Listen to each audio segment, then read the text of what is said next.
والعاقبة للمتقين والصلاة والسلام على نبينا محمد وعلى آله وصحبه أجمعين ومن تبعهم بإحسان إلى يوم الدين.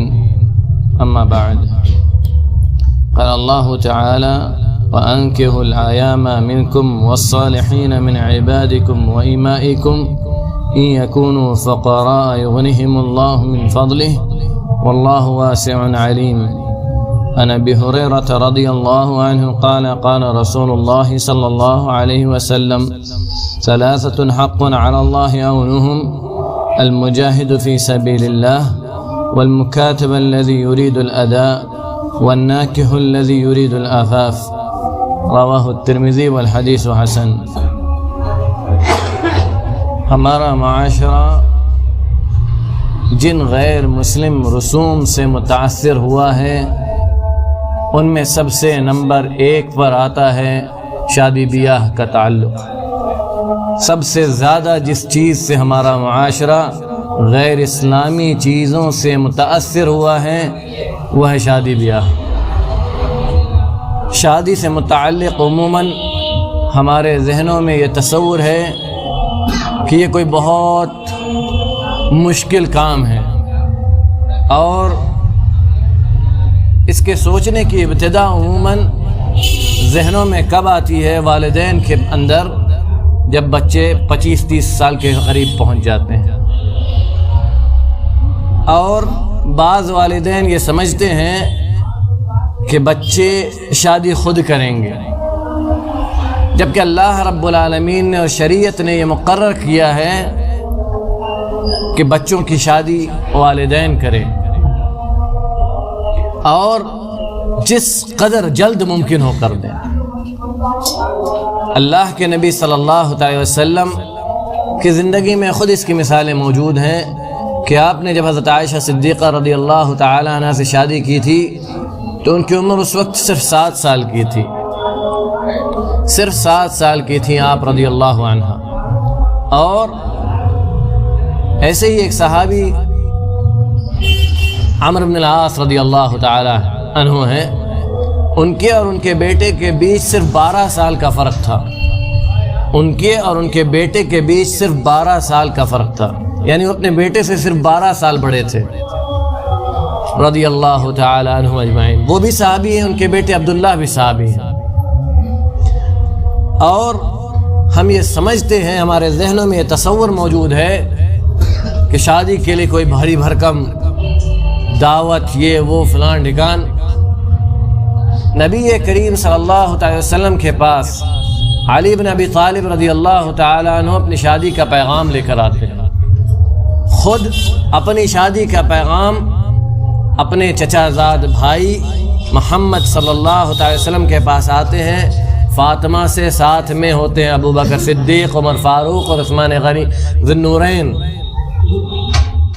اور کچھ بول نہیں پاتے ہیں، شرم کے مارے، حیا کے مارے منہ بند ہوتا ہے، اور نبی صلی اللہ علیہ وسلم سمجھ جاتے ہیں کہ کچھ چاہ رہے ہیں، تو کہتے ہیں آپ کیا چاہ رہے ہیں؟ پھر مسکراہٹ جب چہرے پر دیکھتے ہیں تو پوچھتے ہیں کہ فاطمہ سے نکاح کا پیغام لے کر آئے ہیں، فاطمہ سے نکاح کا پیغام لے کر آئے ہیں؟ خود نبی صلی اللہ علیہ وسلم پوچھتے ہیں، کہتے ہیں ہاں۔ حضرت علی بن ابی طالب رضی اللہ تعالیٰ عنہ کے ہاں کہنے پر نبی صلی اللہ علیہ وسلم کوئی عذر پیش نہیں کرتے کہ فاطمہ چھوٹی ہے یا بڑی، دیر ہے یا جلدی۔ نبی صلی اللہ علیہ وسلم سیدھے سوال کرتے ہیں: اے علی، آپ کے پاس کیا ہے مہر میں دینے کے لیے؟ علی کہتے ہیں میرے پاس کچھ نہیں، میرے پاس کچھ نہیں ہے۔ نبی صلی اللہ علیہ وسلم پوچھتے ہیں پھر آپ شادی کیسے کریں گے؟ تو پھر نبی صلی اللہ علیہ وسلم خود ہی کہتے ہیں آپ کی جو درع، یعنی جسے پہن کر آپ جنگ کرتے ہیں، جہاد کرتے ہیں، اللہ کے راستے میں لڑتے ہیں، وہ کہاں ہیں؟ حطمی نام کی ان کی حطمیہ ان کی درع کا نام تھا جو اس جگہ کی تھی، اس درع کے بدلے نبی صلی اللہ علیہ وسلم حضرت فاطمہ سے ان کی شادی کرتے ہیں۔ ان کے پاس کچھ نہیں تھا۔ حضرت فاطمہ رضی اللہ تعالی عنہ کا تصور جنت کی عورتوں کی سردار، وہ عورت جس کے کہنے پر اللہ رب العالمین نے جنازے کو ڈھانکنے کی تشریح کی، اور مدینے کے اندر جنازے کو ڈھانکنے کی اور جنازے کو بہت زیادہ مستور کر کے، یعنی ڈھانپ کر کے قبرستان پہنچانے کی جو روایت شروع ہوئی، جو طریقہ شروع ہوا، وہ حضرت فاطمہ رضی اللہ تعالی عنہ تھی۔ اس فاطمہ رضی اللہ تعالی عنہ کے گھر میں کچھ نہیں ہوتا۔ ایسے ہی جب ایک عورت آتی ہے نبی صلی اللہ علیہ وسلم کے خدمت میں اور کہتی ہیں کہ اللہ کے نبی صلی اللہ علیہ وسلم، میں آپ کو اپنے آپ کو آپ کے لیے ہبہ کرتی ہوں، آپ مجھ سے شادی کر لیجئے۔ نبی صلی اللہ علیہ وسلم اس کو دیکھتے ہیں اور کوئی جواب نہیں دیتے۔ ایک صحابی وہیں اٹھتے ہیں اور کہتے ہیں کہ نبی صلی اللہ علیہ وسلم، اگر آپ کو شادی کی اس سے تمنا نہیں ہے، آپ کو آرزو نہیں ہے، تو آپ اس سے میری شادی کر دیجئے۔ نبی صلی اللہ علیہ وسلم کے سامنے ایک صحابی چھوٹا سا نوعمر لڑکا کہہ رہا ہے کہ اللہ کے نبی صلی اللہ علیہ وسلم، آپ میری اس سے شادی کر دیجئے۔ نبی صلی اللہ علیہ وسلم بغیر کوئی سوال جواب کے پوچھتے ہیں، تمہارے پاس مہر کے لیے کیا ہے؟ کہتا ہے میرے پاس کچھ نہیں ہے۔ کہتے ہیں گھر جاؤ ڈھونڈ کر لاؤ کوئی ایک انگوٹھی ہی صحیح۔ کہتے ہیں نہیں وہ بھی نہیں، گھر گئے ڈھونڈ کر آئے کچھ نہیں، وہ بھی نہیں۔ کہا جاؤ ڈھونڈ کر لاؤ چاہے لوہے کی ایک انگوٹھی ہی صحیح۔ پھر گئے گھر، واپس آئے، کہا وہ بھی نہیں ہے۔ کہا میرے پاس صرف یہ اظہار ہے۔ تو نبی صلی اللہ علیہ وسلم نے کہا یہ اتار دو گے تو تم خود کیا پہنو گے؟ یہ اگر اتار دو گے تم خود کیا پہنو گے؟ پھر نبی صلی اللہ علیہ وسلم پوچھتے ہیں تمہیں قرآن میں سے کون کون سی صورتیں یاد ہیں؟ تو وہ بتاتے ہیں کہ جو صورتیں انہیں یاد ہوتی ہے، تو نبی صلی اللہ علیہ وسلم کہتے ہیں زوجتک بما معک من القرآن، تمہارے پاس تمہیں جو قرآن کی صورتیں یاد ہیں ان کے بدلے میں نے تمہاری شادی کر دی۔ اس اپنی بیوی کو بھی وہ صورتیں یاد کرا دینا، یہی تمہارا مہر ہے۔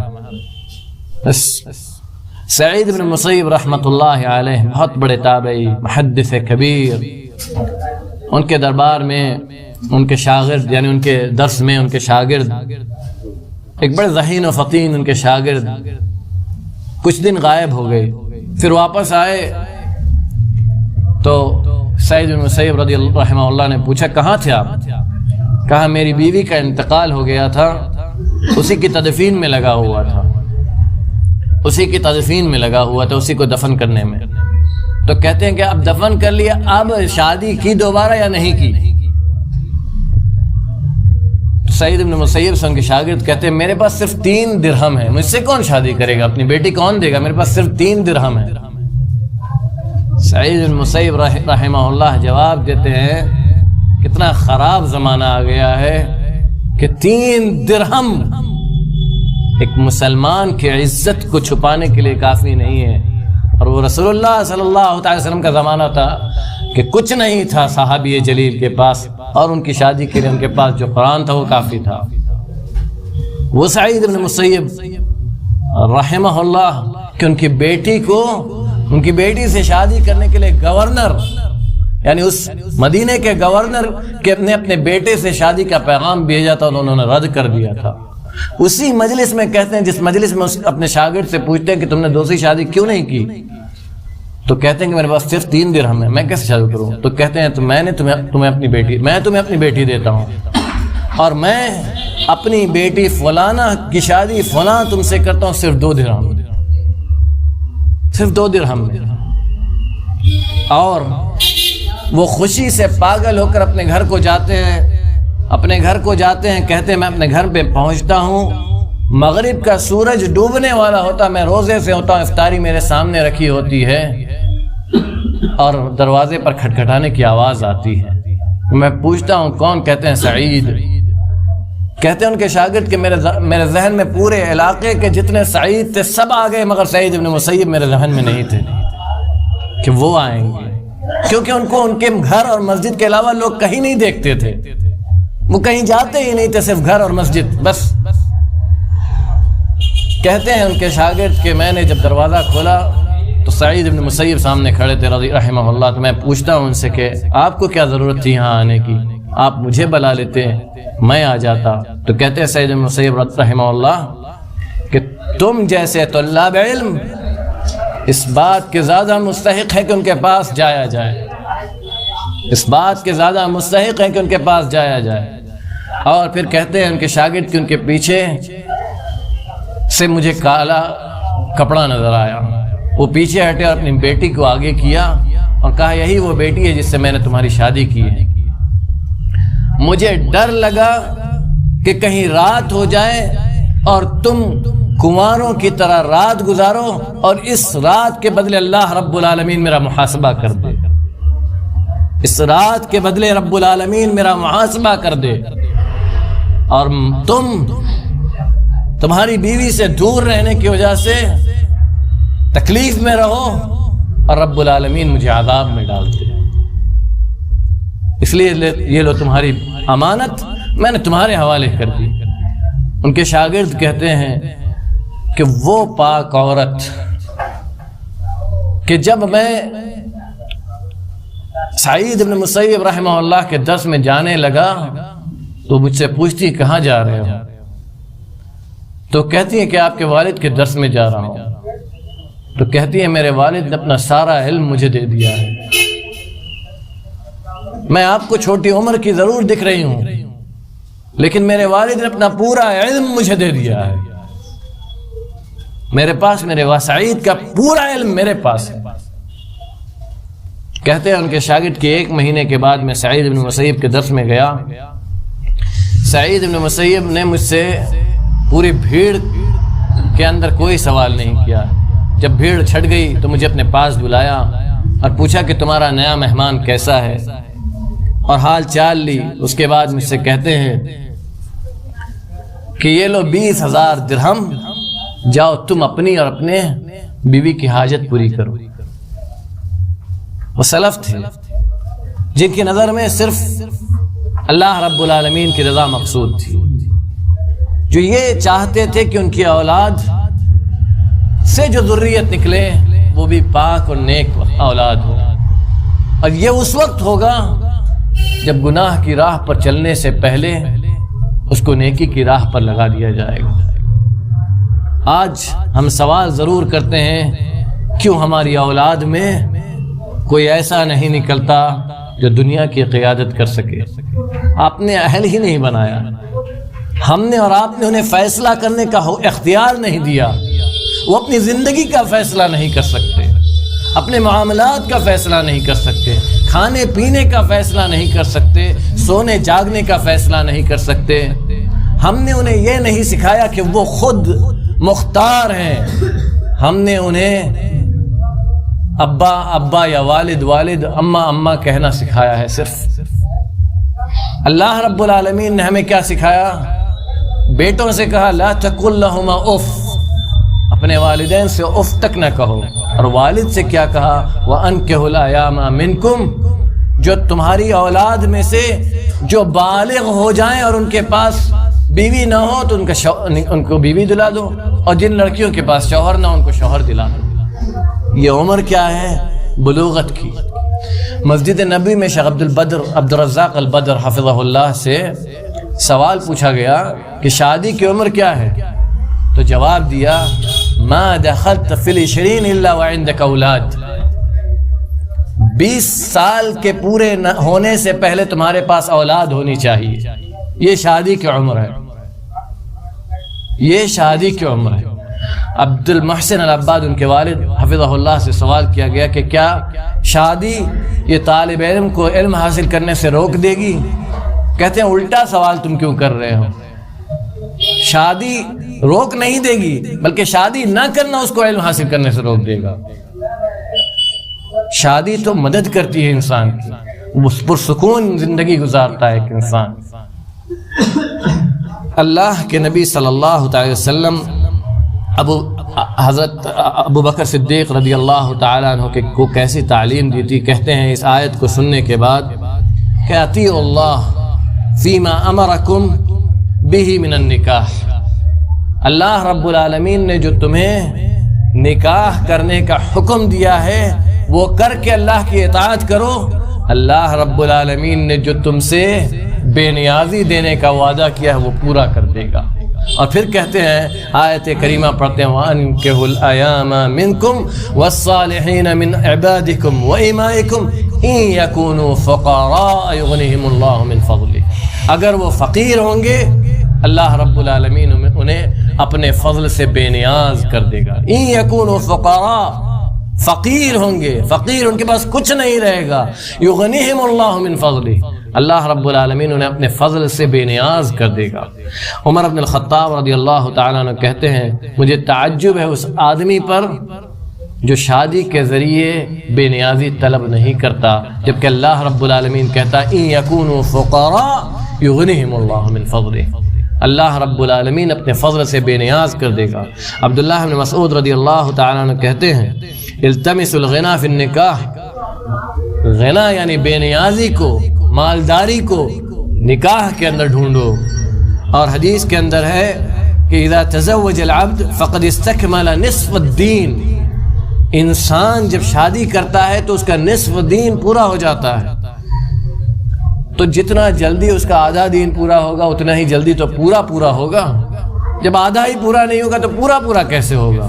اور 30 سال کی عمر، جو انسان 30 سال کی عمر میں داخل ہو جاتا ہے چاہے وہ مرد ہو یا عورت، اس پر عوانس، عرب میں عوانس اسے کہا جاتا ہے، یعنی اب وہ مایوس ہو گیا، اب اس کو شادی کرو نہ کرو کوئی فائدہ نہیں۔ 30 سال کی عمر میں، اور ہم شادی کرنے کو سوچتے ہیں 25 کے بعد، اور شادی کرتے کرتے 30 آ جاتے ہیں۔ صحابہ اکرام کے عموماً ہمارا معاشرہ جو غیر مسلم سماج سے متاثر ہے، اس کی مثال سب سے بڑی یہ ہے کہ اگر کوئی گناہ کرتا ہے، کوئی زنا کرتا ہے، کوئی کسی لڑکی کے ساتھ بھاگ جاتا ہے وغیرہ ذالک، تو ہمارا معاشرہ 2-4 دن اسے گالیاں دیتا ہے، پھر اس کے بعد سب کو قبول کر لیتا ہے۔ لیکن وہیں اگر کسی نے شادی کر لی جلدی تو اسے اتنا کوستا ہے کہ وہ بیچارہ سوچتا ہے کہ شادی ہی نہ کرتا، یا اگر کسی نے بھول کر دوسری شادی کر لی تب تو اس نے گویا جرم عظیم کر دیا، گناہ کبیرہ کا ارتکاب کر دیا، جبکہ اصل شادی کے اندر تعدد ہے، یعنی ایک سے زیادہ۔ اللہ رب العالمین کہتا ہے فَانْكِحُوا مَا طَابَ لَكُم مِّنَ النِّسَاءِ مَثْنَىٰ، نکاح کرو جتنا ہو سکے، جتنی تمہاری استطاعت کے اندر ہے، 2-2 3-3 4-4، اگر طاقت نہیں ہے عدل کرنے کی تو 1، اگر طاقت نہیں ہے تو 1۔ اسی لیے شیخ ابن باز رحمہ اللہ، ابن عثیمین رحمہ اللہ کو کہتے تھے کہ آپ لوگ ڈرپوک ہیں۔ شیخ ابن عثیمین رحمہ اللہ سے شیخ ابن باز کہتے تھے آپ لوگ ڈرپوک ہیں جنہوں نے 1 بیوی رکھی ہوئی ہے۔ کسی مرد کی حاجت 1 بیوی سے پوری نہیں ہوتی، وہ اپنے آپ کو، اپنی حاجت کو مار لے وہ الگ بات ہے، وہ اپنی حاجت کو مار لے وہ الگ بات ہے۔ اللہ رب العالمین نے انسان کو جو قوت عطا کی ہے، اگر انسان، اور امام قرطبی رحمہ اللہ اس آیت کی تفسیر میں لکھتے ہیں کہ جو انسان جس قدر متقی ہوگا، جس قدر پرہیزگار ہوگا، اسی قدر اس کو شادی کا دل زیادہ کرے گا، جس قدر وہ اللہ تعالیٰ سے اس کا تعلق زیادہ ہوگا اسی قدر اس کا شادی کرنے کا دل بھی زیادہ کرے گا۔ لوگوں نے سوال کیا کیوں؟ کہا کیونکہ اللہ رب العالمین نے ہر حاجت کو حلال کے ساتھ جوڑ رکھا ہے۔ جب انسان اپنی طاقت کو حرام چیز میں نہیں لگائے گا تو اسے حلال چیز کی طرف اس کی رغبت بڑھے گی۔ اور یہی ہمارا معاشرہ ہے جس نے ہمیں، یعنی بچوں کو فیصلہ لینے کے لائق بھی نہیں چھوڑا ہے۔ یہ ہمارے معاشرے کی دین ہے، یہ ہمارے معاشرے کی دین ہے، یہ کسی ایک انسان کی کمزوری یا کمی نہیں ہے، یہ پورا معاشرہ ہے۔ اور یہ معاشرہ بنا کیسے ہے؟ ہندو یا غیر مسلم رسم و رواج سے متاثر ہو کر۔